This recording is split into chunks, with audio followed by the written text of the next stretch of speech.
Chips నా ప్లాస్టికే ఉంటాయి కొన్ని చిప్స్ ప్యాకెట్స్ కూడా ప్లాస్టికే. ఆ చిప్స్ ప్యాకెట్స్ కుర్కురే ప్యాకెట్స్ అన్ని తీసుకొచ్చి స్కూల్లో తిని స్కూల్లో మొత్తం ప్లాస్టికే చేస్తున్నాం మనం. చెప్పండి. అవి కూడా ప్లాస్టికే. బిస్కెట్ తిన్నా బిస్కెట్ కూడా ప్లాస్టికే. కాబట్టి మనం తిన్నటువంటి ప్యాకెట్స్ అన్ని ఎక్కడ వేస్తున్నాము? స్కూల్ వేస్తున్నాం.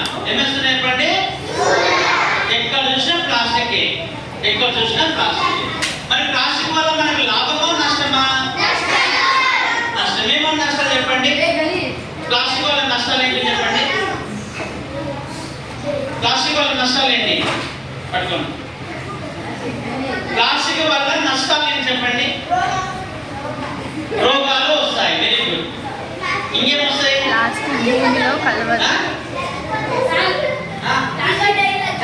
ప్లాస్టిక్ వల్ల చనిపోతారు.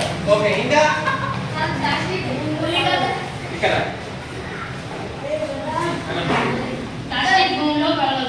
Very good. ఇది చాలా ముఖ్యమైన విషయం.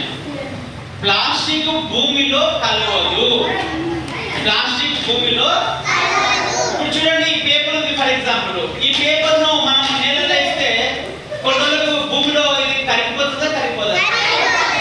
ఓకే, ఇప్పుడు మనకు ఒక కొమ్మ, ఇప్పుడు చెట్టు నుండి ఒక చిన్న ఆకు కింద పడుతుంది, నేలలో పడుతుంది. కొన్ని రోజులకు ఆకు నేలలో కరిగిపోతుందా?